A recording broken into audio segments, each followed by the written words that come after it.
I was annoyed in that first half with the sun making it so we could barely see what was going on. But then I realised halfway through that half that it was probably a blessing because United were playing that badly. They broke the second half curse though, and they got the much needed win in London that we haven't done much of in recent times. Amorim came out on top in the battle of the 3-4-3s, and in today's video I want to take a look at what won United that game and take a closer look at the role that Zirkzee played in the win. As always guys, drop a like if you enjoyed the video, subscribe if you're new around here, and let's get into it. Okay, let's go. In my match preview I talked about the similarities between the two teams and the problems that United would face, and all those problems came to light really in the first half. In defence for United, we were pretty okay. It was only a couple of bozo moments that gave Mateta a couple of chances and also gifted him the penalty to take the lead as well. But United in attack showed the same frailties in that first half that we showed versus Everton. We come up against a mid to low block and we struggled to find those inroads, and that was highlighted by our lack of open play XG, specifically in that first half. And what we saw was man-to-man all over the pitch. United couldn't get their dangerous players in space, and us playing that super direct style just meant that we were constantly turning the ball over. What we saw in build-up was the two teams, despite having the same formation on paper, they both build out in a very different way. Crystal Palace would always shift their centre-backs over to the right. Gay would stay on the left, but then Lacroix and Richards would move over to the right-hand side as Munoz would push up.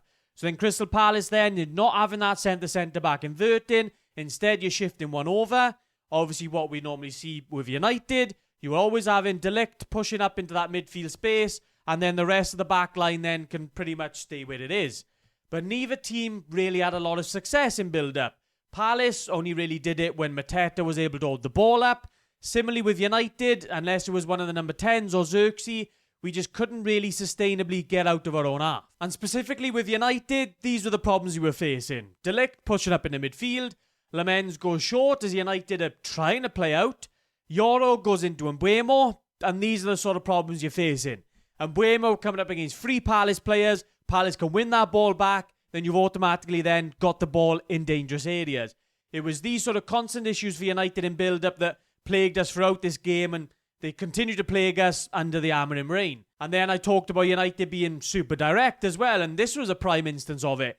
As soon as Casemiro gets that ball, United win that ball back. Bump, you're trying to play that quick pass into Mbuemo, doesn't come off. We saw that so many times, particularly in the first half. Casemiro and Fernandes trying to play super quick and direct, but it led to United just giving the ball back cheaply a lot. It was a game, especially in that first half, of very little quality, and that was from both teams. And once again, the lack of attacking players in that lineup was coming back to bite United. Once we did find a decent opening, you can guess who it fell to. That's right, it's Diogo Dalot. Fernandes here plays a nice ball out to him as Dalot finds himself, as a lot of United's left wing backs do, in a little bit of space on the left-hand side. We've seen Dogu in these sort of positions recently, but then this, obviously in this Palace game, we saw Dalot. First off, Dalot in a decent position to cross, ends up finding no one, and then as the ball then gets recycled, United win that ball back.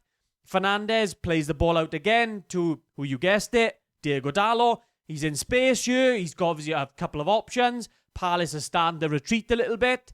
He picks out Ahmad on the right-hand side, which not an awful ball, but it does sort of kill the momentum of the attack. But United is still in a decent position. But as the ball then finds its way into the box, he finds his way to Diogo Dalot's feet again. Obviously, being a full-back, he's not going to be the type to take a touch, move it onto his right foot and shoot. Instead, he tries a reverse pass into Mount, and then what happens is Crystal Palace can win that ball back.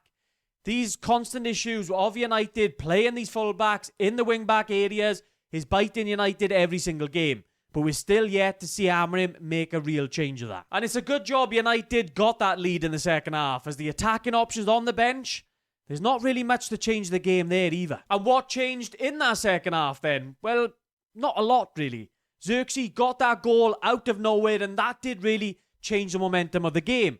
It felt like the advantage of United playing one game a week did really show in this one. Palace tired, and all of a sudden then United could find more spaces in the Palace half. And then we could win more of those second balls that we do so much rely on. People have spoken since that game about some of the tactical switches that Amorim might have done, and That includes sort of pushing Zirkzee out to the left-hand side so he could win more of the ball up front, and then pushing Amorim more of a second striker, trying to get United playing more advanced that way. But even Amorim himself has played that down after that game. He spoke more about Palace tiring, and for me, that it did feel that was more of what was happening. The main thing for United was the set pieces again. 2 goals from them in this game, and they've been propping us up all season long now. We're almost dethroning Arsenal in that area, and they bailed us out in this one.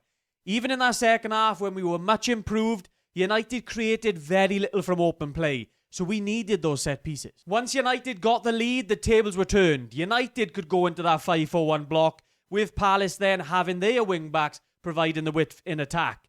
Palace didn't do an awful lot to break United's block down, so United, for a change, could hold out comfortably. On to Zirkzee now, and I was pleased for him. He's barely got any minutes until Zeshko got injured, and then we just threw him into the fire then. Right, you're going to lead the line, we're going to rely on you. And he has obvious weaknesses to his game, but this Palace game showed his strengths as well. He obviously took his goal super well, but Amorim rightly praised his overall performance. And these are the instances where Zirkzee's gonna struggle. When Lamens is just playing these super long direct balls, like we were playing to Seshko, when you're playing these long direct balls into Zirkzee, he's gonna get out-muscled. Even though he's such a big, obviously, frame of a guy, he still doesn't really like contending for these super long aerial balls. It's just never been his game. You watch his game when he played in Italy, he was always more of a ball-to-feet type of guy. Despite his frame, he's never going to want to win too many of these balls coming at him in the air. But to his credit, he can still do it to a decent level. You can see for the build-up to United's second goal, winning that free kick. As predictably, United get forced out wide. Luke Shaw goes long into Zirkzee. Zirkzee does really well to win that ball, flick it on to Dalot, and he can win that free kick then. Obviously, the rest is history. United can get that second goal. And as I've said, Zirkzee has obvious holes to his game, but he does have strengths that a coach needs to maximise now. And that's what Amorim needs to do if Zirkzee's going to be our starting striker for at least the next few weeks. We need less of those long balls hoofed up to him, more of the ball to his feet on the floor. Use him in build-up properly, and he can be a cheat code. Use him poorly, and we'll go back to blaming him for all of our problems up front. Overall, from this Palace game, I've got to say I wasn't really thrilled. Amorim continues to do exactly the same thing week in, week out.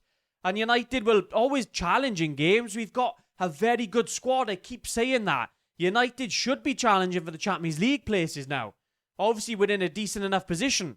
But I still see the way Amorim sets us up that is a 50-50 in most games. And that includes games up against teams lower down in the league. Like, in terms of contending up against the big boys in this league, a lot of people say, oh, we just need a midfielder, we need this player, we need a wing-back. Unless Amorim changes a lot of things in his system, the way United are playing, perhaps he will change it when we sign these new players. But I've got my doubts, because we said the same thing under Ten Hag, and he got his new players signed in, we spent so much money, and we just found out that the coach just wasn't that good. For me, Amorim is in a very similar situation. I want to be proved wrong, but so far, during his reign, he's been there a year now, and I'm not seeing a ton of things that show me that he can really get United challenging for titles again. As I said, love to be proved wrong. Let me know what you guys think down in the comments down below. As always, guys, drop a like if you enjoyed the video, subscribe if you're new around here, and I'll catch you in the next one.